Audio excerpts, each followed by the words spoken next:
Fala galera, tudo beleza? Olha só, estou eu aqui de novo, o professor Gustavo, dessa vez com meu amigo professor Morrinho, para fazermos juntos o quarto programa da série da Ucrânia, beleza? Se você ainda não acompanhou os outros programas, sugiro fortemente que você os acompanhe. Nós tivemos o primeiro programa com o professor Vitor, a gente foi buscar lá desde lá da Ruskievana, né, a formação da Rússia, da Ucrânia. Aí nós tivemos um segundo programa com o professor Marcelo Esteves. Nós falamos ali sobre a questão da União Soviética, com o professor Machado, o famoso Adalzílio Machado. Nós fizemos um programa exatamente sobre essa questão do pós-União Soviética, até chegarmos bem próximo, praticamente no início do conflito. E agora estou aqui com meu grande amigo, meu parceiro, meu amigo de fé, meu irmão camarada, professor Morrinho, para nós falarmos sobre a situação exata que nós estamos vivendo agora. Bom, hoje nós gravamos, inclusive, no dia em que o conflito, infelizmente, completa um mês, né? Então, a gente não consegue prever o futuro, mas a gente vai falar, refletir sobre o que está acontecendo nesse primeiro mês de conflito. Não é isso, Morrinho? Seja muito bem-vindo aqui ao nosso programa. Obrigado, Gu, muito obrigado. Bom dia, boa tarde, boa noite para quem está nos assistindo. Gu, muito obrigado pelo convite, pela recepção aí. Acho super bacana a gente ter esse momento para bater esse papo e contextualizar um pouco mais para os nossos alunos, para os nossos colegas, né, amigos de alunos também, parentes e tudo mais, sobre essa situação tão chata que está acontecendo. Com certeza, Morrinho. Morrinho é um pouco mais novo que eu, gente. Só para vocês terem uma noção, eu entrei na faculdade no final dos anos 90, comecei a dar aula ali comecinho de 2000, então tenho 20 e poucos anos de sala de aula. Mas tem uma expressão que eu ouvi a primeira vez como aluno.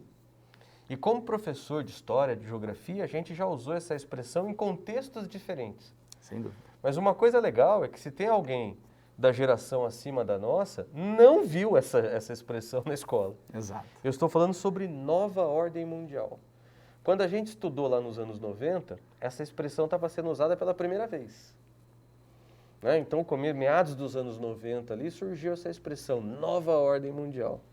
Eu começo perguntando para você, Morrinho, o que significava a nova ordem mundial, lá nos anos 90, comecinho dos 2000, quando a gente começou a dar aula, e o que significa hoje, se é que ainda significa...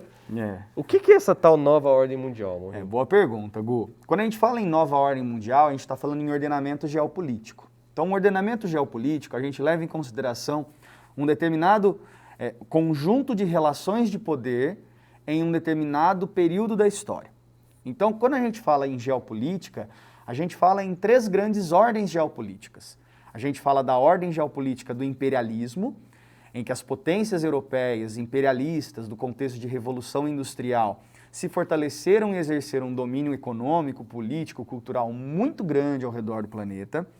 Essa ordem do imperialismo, ela cessa no contexto entre guerras, em que essas potências europeias perdem muito seu poder, e a ascensão do poder de duas grandes potências, os Estados Unidos e a União Soviética, que é o que a gente chama de ordem da Guerra Fria.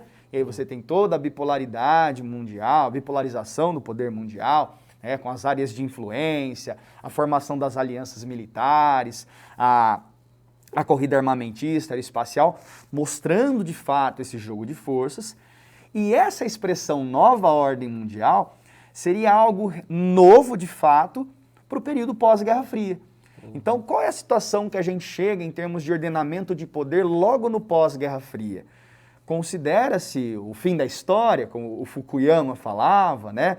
Fala-se do fim do socialismo e fala-se de uma hegemonia norte-americana. Então, do ponto de vista militar, principalmente, o mundo tornaria-se unipolar ou monopolar, em que os Estados Unidos se configurariam como uma única potência militar no nosso planeta. Mas que do ponto de vista econômico formaríamos um mundo multipolar, em que os Estados Unidos seriam um desses polos de poder e países ou regiões apoiadas pelos Estados Unidos ou que deram grande suporte aos Estados Unidos durante a Guerra Fria seriam esses novos polos de poder. No caso, a União Europeia ainda em construção, ainda mercado comum europeu, numa transição para a União Europeia, e o Japão.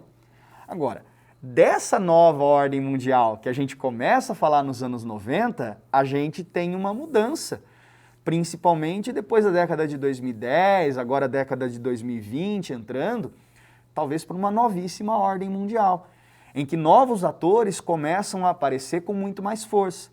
Por exemplo, podemos pensar na China como um grande ator geopolítico hoje em dia, coisa que lá nos anos 90 não se considerava. A China não era ainda essa potência que ela é hoje. E uma coisa que é muito interessante a gente olhar agora para essa década de 2020, para toda essa tensão que a gente vê na região do Cáucaso, né, onde está a Ucrânia e onde a gente encontra a Rússia, é que talvez a Rússia volte a fazer parte desse grande poderio. O que alguns analistas colocam, inclusive, Gu, e alunos e colegas que estão nos vendo e ouvindo, é que o Putin ele tem um caráter muito saudosista em relação a esse período da Guerra Fria, em relação a esse poderio que a União Soviética tinha, de toda essa expansão territorial realizada pela Rússia, de todo o poderio militar, econômico, toda a influência que ela gerava numa vasta área, tanto no continente europeu quanto no continente asiático. Entendi. Então vê se eu estou acompanhando seu raciocínio. Guerra Fria, todo mundo sabe, Estados Unidos e União Soviética. Certo. Queda da União Soviética, os Estados Unidos continuam como potência. Num primeiro momento imaginava-se Europa e Japão. O Japão não caminhou como se esperava.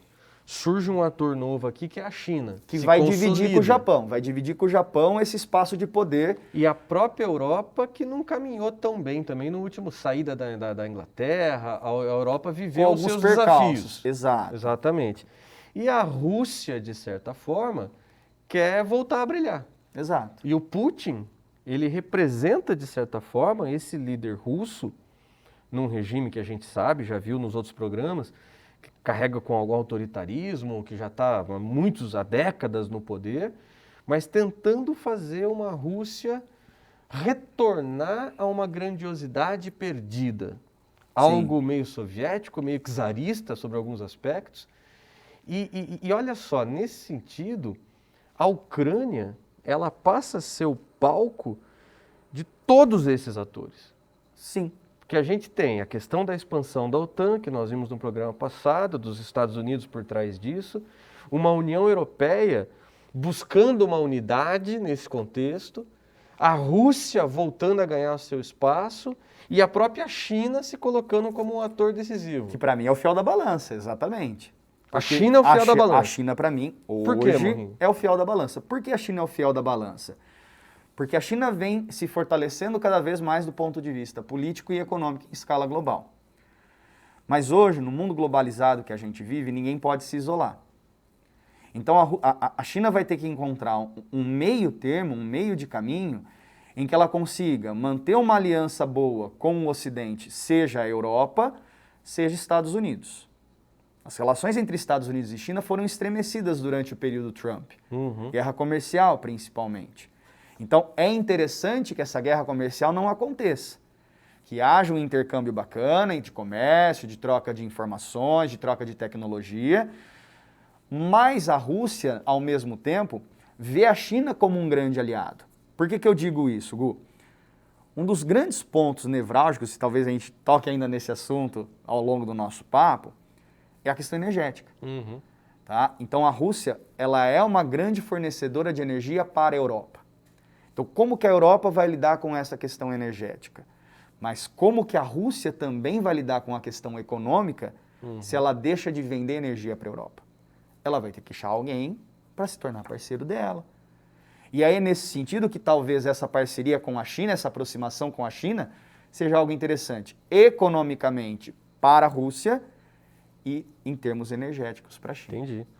Então essa novíssima ordem mundial está se configurando e se desenhando no próprio conflito da Ucrânia. Sim, sim. E pensando especificamente na questão do Putin, né, e da Rússia e do Putin nessa novíssima ordem mundial, esse ataque à Ucrânia não é o primeiro passo nesse sentido, né? Não. O Putin já deu os seus pulinhos aí anteriormente. Se a gente volta né? para 2008, a gente já tem alguma coisa acontecendo. Não na Ucrânia. Né? A gente volta aí no mapa, né, que você nos mostra, a gente tem o território da Geórgia. E como em muitos territórios que fizeram parte da União Soviética, a presença de russos em todos eles. E à medida que os territórios se tornam independentes com a dissolução da União Soviética, essa parcela de russos nos novos países, podemos dizer assim, passa a ser minoritária. E aí qual é a questão? Eu, enquanto governo da Rússia, preciso proteger os russos, seja dentro, seja fora do meu território. Então, quando a gente volta para 2008, a gente olha para a região da Abcásia, que é uma região que fica banhada pelo Mar Negro, olha para a região da Ossétia do Sul, que fica mais ou menos no norte da Geórgia, Ossétia do Sul, porque tem uma Ossétia do Norte em território russo, tá? São áreas que houve um movimento separatista de russos, que a Rússia interveio sobre essas regiões para defender os interesses dos russos, que no fim não se tornam áreas independentes, mas que passam a desfrutar de alguma autonomia política dentro da Geórgia. E aí a gente pode fazer essa mesma leitura quando a gente olha para a Ucrânia, quando a gente olha para a região da Crimeia, quando a gente olha para a região de Luhansk, quando olha para a região de Donetsk, que é a região do Donbass, que a gente vê ali ao leste, a região da Crimeia, que a gente vê ao sul, que não apenas são regiões russas dentro do território ucraniano, mas são regiões estratégicas também do ponto de vista econômico-militar. A região do Donbass é uma região muito rica em carvão mineral. A região da Crimeia é uma região que tem uma saída importante em direção ao Mar Negro. Então, quer dizer, olha para o território russo, é imenso o território russo, tem o dobro do tamanho do Brasil, mas qual é a saída voltada para o Ocidente? É a região do Mar Negro. Se eu olho o norte, gelado. Se eu olho ao leste, região do Pacífico. Então a minha saída em direção ao Mediterrâneo, em direção ao Atlântico, em direção ao Ocidente, obrigatoriamente passa pelo Mar Negro. Então dessa forma, 2008, a questão da Geórgia. 2014, a questão específica da Crimeia. Exato. E agora, 2022, a questão da Ucrânia. Exatamente. Então a gente vê todo um processo, todo um projeto... Uma escalada, né? Uma escalada, uma boa expressão, uma escalada dessa tentativa do Putin, declarada, pública, não podemos falar que isso é escondido. Não, de forma alguma. De retomar essa grandiosidade. Mas, ao mesmo tempo, agora, em 2022, é uma operação, do ponto de vista militar, maior do que aconteceu anteriormente. E com um envolvimento muito maior de outros atores. Ele deu um golpe mais ousado. Sim. Ele foi um movimento mais intenso. Sim. Que também gerou uma reação das potências ocidentais, do Ocidente, uma reação também muito mais intensa. Talvez já prevendo, inclusive, essa ideia de quero fazer a Rússia grande de novo. Será que o Ocidente quer? E aí entram as sanções. Exato. Porque a partir do momento, o que não é uma novidade, né? Nem contra a Rússia, e essa questão da sanção econômica, você impor limites, barreiras econômicas, é uma coisa que a gente já observou em muitos momentos da história, mas a gente tem agora uma guerra econômica. Essas sanções também são uma arma de guerra. Fazer guerra não é só jogar bomba, lógico que essa é a forma mais dramática. Sem dúvida. Mas... E menos quista hoje em dia, porque tudo isso envolve um custo gigantesco, que não é só econômico, é um custo humano, é um custo psicológico, cultural, não é só isso, né? Com certeza. E como é que você vê essa questão das sanções econômicas como arma de guerra que o Ocidente tenta usar contra a Rússia? De novo a gente volta na ideia do mundo globalizado. Se a gente lembrar os primórdios dessa invasão, uma das primeiras sanções tem a ver com um sistema bancário importante, o SWIFT. Você até colocou aí um textinho de que houve um anúncio por parte da União Europeia, dos Estados Unidos, do Reino Unido e do Canadá, que vários bancos russos deixaram o SWIFT, foram suspensos dessa plataforma SWIFT. O mundo globalizado que a gente vive, Gu, ele permite muita circulação de mercadorias, ele permite muita circulação de capital. E essa circulação de capital, obrigatoriamente, o capital legal, vamos dizer assim, o capital limpo, ele se dá via banco. Então eu preciso ter sistemas de informação muito concretos, muito sólidos, que integrem esses vários bancos em um sistema global. Então hoje, quando a gente olha para o SWIFT, ele é um sistema global de comunicação bancária. Então toda transferência que é feita entre pessoas físicas, pessoas jurídicas, governos, passam necessariamente por esses bancos e pelo SWIFT. A Rússia sozinha tem mais de 300 bancos dentro do SWIFT. 7 foram suspensos. 7 foram suspensos, que são os principais. Agora, alguns bancos russos extremamente importantes ficaram de fora. E aí, qual é a sacada deles ficarem de fora? O Ocidente também não é besta, tá? Ficaram de fora porque são bancos que estão muito vinculados às empresas de energia. Então, eu não vou deixar faltar, não vou deixar a peteca cair. Então, os bancos que vão receber o pagamento para suprir a necessidade energética, eles estão dentro do SWIFT, eles continuam funcionando dentro do mesmo sistema. Qual é a questão? Vamos olhar para os bancos que afetam a classe mais poderosa da Rússia, os magnatas da economia, a elite política. E aí eu quero tentar prejudicar essa parcela da sociedade, porque se fosse prejudicar a sociedade inteira, eu tirava todos os bancos. Só que nisso eu também, pensando como Ocidente, pensando como Europa, eu também me prejudico. Exato. Se eu tirar todos os bancos, o Ocidente também sai prejudicado. Porque eu perco o comércio. Então tem que ser uma coisa cirúrgica. Exato. Então é tudo muito bem colocado, né? Tudo muito bem pensado, orquestrado. Entendeu? Certo. Aí, inclusive, com essa questão de tentar bloquear ativos, né, do Banco Central russo. Exato. O Putin se preparou, tem uma reserva gigante, né, bilionária, centenas de bilhões de dólares, e aí é exatamente se preparando para uma eventual sanção, para um eventual isolamento, e aí a ideia é de tentar cortar o acesso a essas reservas. Exatamente, porque um governo financeiramente incapaz, ele não é incapaz apenas de atender às necessidades sociais, mas é incapaz também de manter toda a máquina militar funcionando. É mais uma forma de minar esse tipo de conflito. Sim. E a questão de limitar o espaço aéreo, quer dizer, você tem grandes empresas de transporte, não só aéreo, mas marítimo também, limitando o acesso à Rússia, limitando o acesso dos russos ao restante do mundo. Acho que todas essas sanções, né, uma série de restrições comerciais, inclusive tem grandes empresas, sei lá, da Disney, a Apple, McDonald's, grandes empresas do mundo que param de atuar na Rússia, né? Acho que isso também é semicondutores, aviões, sistema de defesa, aeroespacial. Aí eu estou jogando com a sociedade. Aí eu vejo que é um jogo também com a sociedade. Então a sociedade começa a sentir os reflexos da opção que o seu governo faz, da opção militar, que é a opção militar, da invasão militar, né, do conflito em si. Então, peraí, eu começo a perceber de alguma forma que o meu padrão de vida ele começa a ser alterado. Mas eu escolhi isso enquanto cidadão? Não. Não. E a ideia é exatamente ir, né? E a questão de energia, né? Por exemplo, chama muita atenção a questão do Nord Stream 2, que seria ali um gasoduto ao norte, né? Ligando a Alemanha diretamente à Rússia, né? E a Alemanha é o motor da Europa, do ponto de vista econômico. Então você corta o investimento na construção do Nord Stream. Esse projeto, talvez hoje eu possa falar como um fracasso, tá? Como algo que não vai vingar.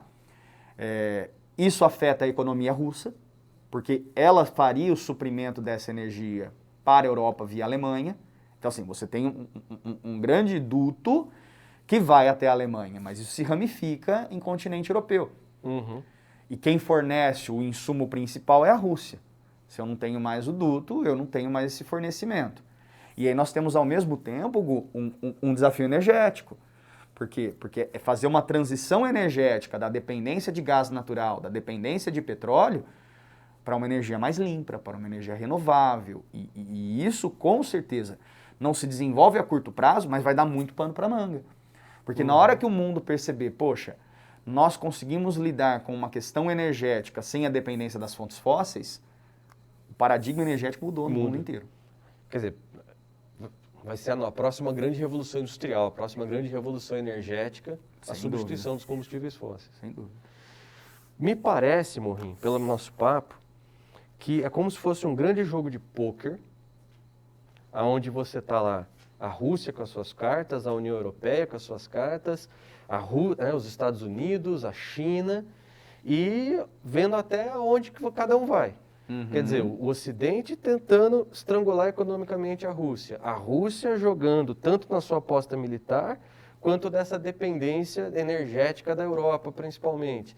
A China flertando ali no fio da navalha e vendo até onde vai, quem, né, mantendo o poker face e tentando ali apostar.